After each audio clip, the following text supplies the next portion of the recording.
Olá, sou a professora Cleane e vou lecionar a disciplina de Geografia para o 6º ano do Colégio Emaús. Pessoal, esta aula vai ser a correção das atividades que eu deixei na aula de revisão. Essas atividades, gente, são de revisão para a prova de vocês. Número 1. Explique as teorias geocêntrica e heliocêntrica. Essas teorias elas vão surgir em momentos diferentes, tá bem, gente? Desde o início da humanidade, os astros, a Terra, os fenômenos que acontecem na Terra, despertam a curiosidade do ser humano. Então, o ser humano, eles vão começar a entender e começar a estudar estes fenômenos. A teoria geocêntrica, ela foi apresentada por Cláudio Ptolomeu no século II já, a qual afirmava que a Terra seria o centro do universo. Como assim? Que a Terra ela estaria parada, estática, com todos os outros astros, planetas e corpos celestes, gente, girando em torno da Terra, estariam em órbita ao seu redor. Essa ideia, gente, geocêntrica, ela vai predominar durante toda a Idade Média. Somente no século XVI é que Nicolau Copérnico ele vai desenvolver uma teoria através de vários estudos e vai provar que, na realidade, é o Sol que é estático, o Sol ele está parado e que todos os outros planetas giram ao seu redor, giram em sua órbita. Esta teoria vai ficar conhecida como heliocêntrica, ou seja, o Sol no centro. Geocêntrica quer dizer geo de terra, cêntrica, centro, a Terra no centro. 2. Quais são os dois movimentos principais que a Terra realiza? Fale as consequências de cada um. A Terra ela realiza dois movimentos principais que são, gente, o movimento de rotação, é aquele movimento que a Terra gira em torno do seu próprio eixo, Nós vimos que a Terra ela está inclinada sobre o seu eixo, Este movimento ele tem como consequências a alternância do dia e da noite e também as diferenças de horários na superfície terrestre. A Terra demora aproximadamente 24 horas para dar uma volta completa em torno de si mesma. O outro movimento é o movimento de translação. Esse movimento de translação, a Terra ela está girando em torno do Sol. Neste movimento de translação, a Terra demora 365 dias e aproximadamente 6 horas para completar uma volta. Tem como consequência as estações do ano e o ano bissexto. 3. O que são os fusos horários? Por que foram criados? Por que foram estabelecidos? Bom, gente, os fusos horários, eles foram uma convenção, Foram estabelecidos a partir de uma convenção para sistematizar, para organizar as diferenças de horários na superfície terrestre. Então, os fusos horários, eles são aquelas faixas longitudinais, Cada faixa de fuso corresponde a 15 graus, sendo cada faixa de 15 graus correspondendo a 1 hora. Foram estabelecidos em uma conferência internacional em Roma em 1883. O marco inicial dos fusos horários, gente, é o meridiano de Greenwich. Sobre os solstícios e equinócios, caracterize cada um, indicando quando ocorrem. Solstícios, gente, ocorrem quando a duração do dia e da noite é diferente. Os dias e as noites não vão possuir a mesma duração. Vão ocorrer no dia 21 de junho e 21 de dezembro. Vamos lá. Dia 21 de junho, gente, inicia-se aqui no hemisfério sul o inverno. Então, a gente diz que dia 21 de junho no hemisfério sul está começando o solstício de inverno. No hemisfério norte, no dia 21 de junho, está iniciando o verão. Então, a gente diz solstício de verão no hemisfério norte, tá bem? E 21 de dezembro. 21 de dezembro é quando inicia o verão aqui no hemisfério sul. Então, a gente diz solstício de verão. São os solstícios de inverno e de verão. Os equinócios ocorrem quando os dias e as noites têm duração aproximada. Ocorrem em 21 de março e 23 de setembro, ou seja, marca o início do outono e o início da primavera. São os equinócios de outono e primavera. Os equinócios, observem, o outono vai estar entre o verão e o inverno, e a primavera vai estar entre o inverno e o verão. 5. Quantos fusos horários existem no Brasil?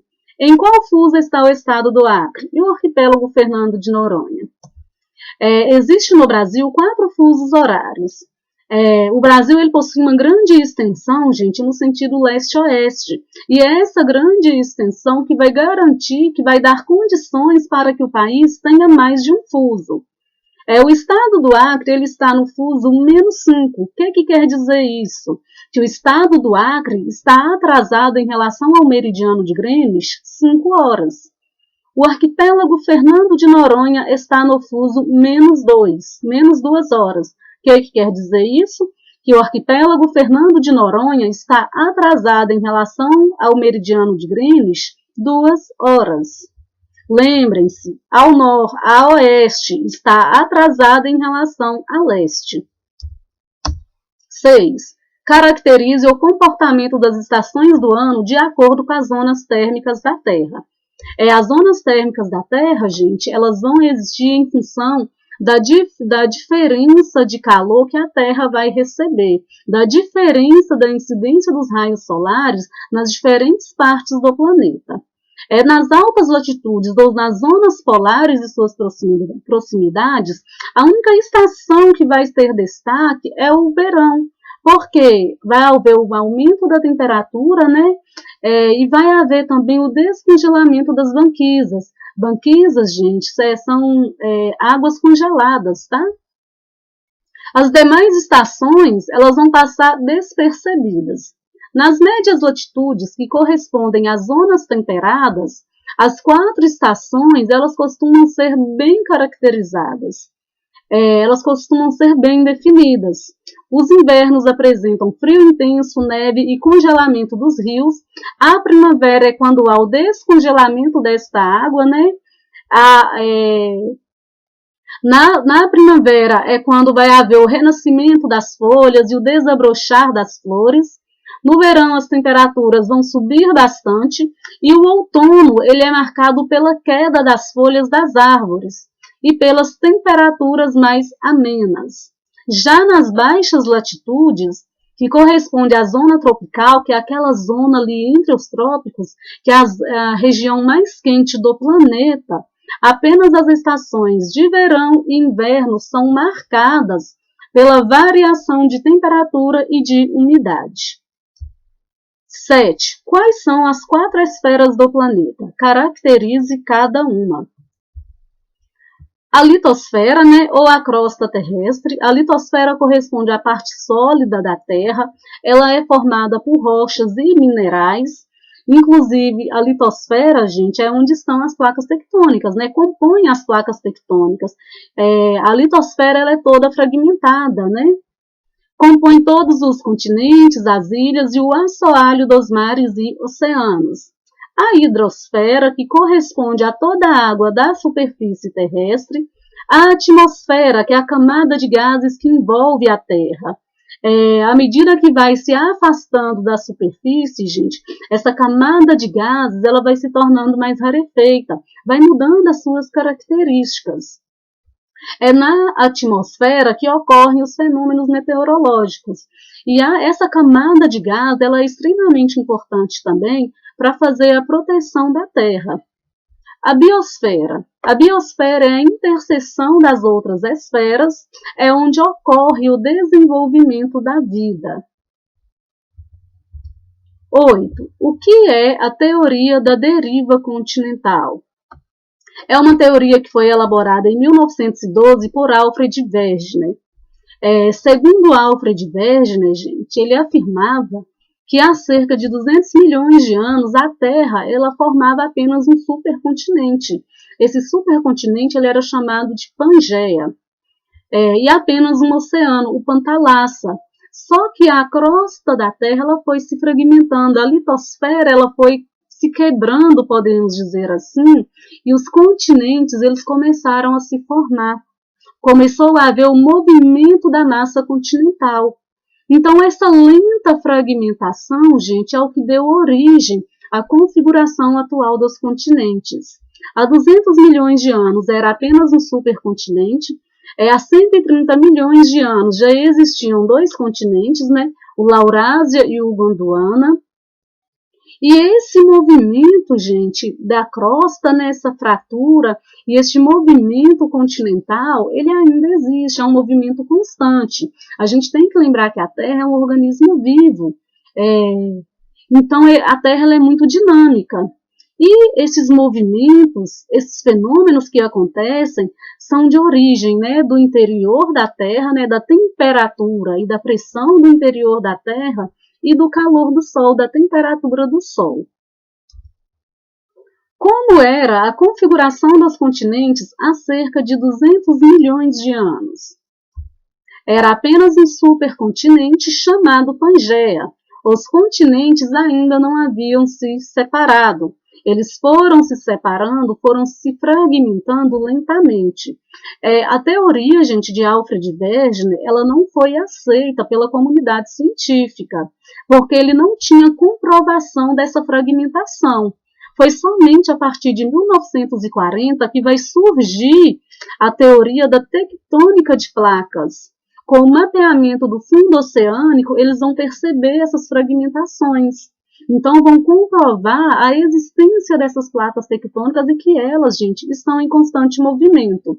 Lembrando, as placas tectônicas compõem a crosta terrestre. A crosta terrestre ela está fragmentada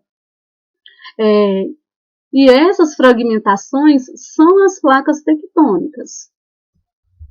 10. O que explica o movimento tectônico? O movimento tectônico ele é explicado pela alta temperatura do interior da Terra e da alta pressão. Lembrem, as placas tectônicas elas estão sobre o manto. O manto ele é composto de magma, é um material viscoso, mais pastoso. A alta temperatura e a pressão que vem do interior da Terra, do núcleo da Terra, vai fazer com que o manto, o magma, ele se movimente. À medida que o magma ele se movimenta, ele vai movimentar também as placas tectônicas. Eu trouxe aqui essa imagem para ficar mais claro para vocês. Esse movimento, gente, ascendente, né, do magma, ele é chamado de correntes de convecção.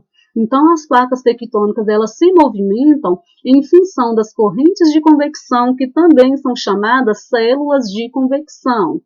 Observe o movimento do material, é um movimento ascendente, o magma extremamente quente, ele vai subir, enquanto aquela parte que está mais fria vai descer.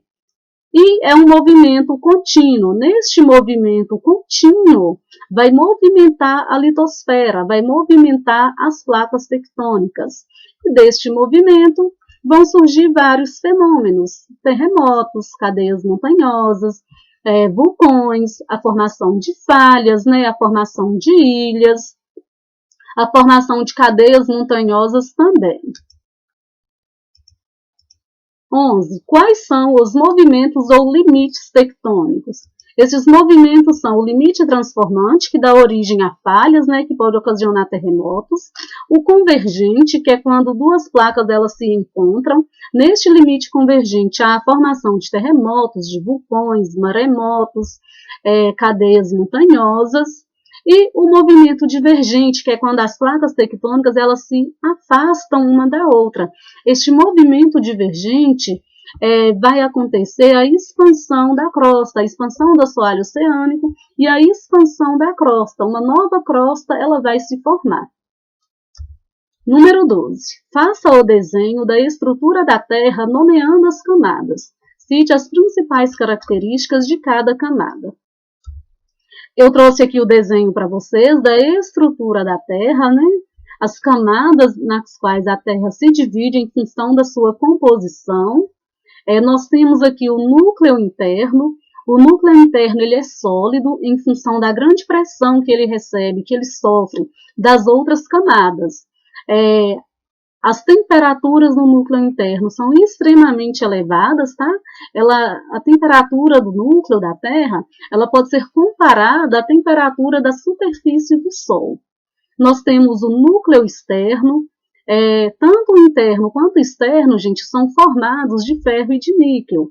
O núcleo externo, ele é mais viscoso, ele não é sólido, ele é mais pastoso, né? Assim como o manto. O manto também é mais viscoso, é mais pastoso. Só que o núcleo externo ele é mais fluido que o manto. E nós vamos ter a crosta. A crosta ou a litosfera é aquela camada mais rígida, é a camada sólida, né? Formada por minerais e formada por rochas. É onde estão os continentes, é onde estão os oceanos também. Sobre o manto, gente, que as placas tectônicas, elas se movimentam. O movimento interno, o movimento do núcleo interno, né, a grande pressão e a grande temperatura vai fazer com que este manto aqui ele se movimente através das correntes ou células de convecção, movimentando as placas tectônicas. Finalizamos a correção, bons estudos para vocês, boa prova, tá? Faça com bastante atenção. E lembre-se, juntos no caminho certo.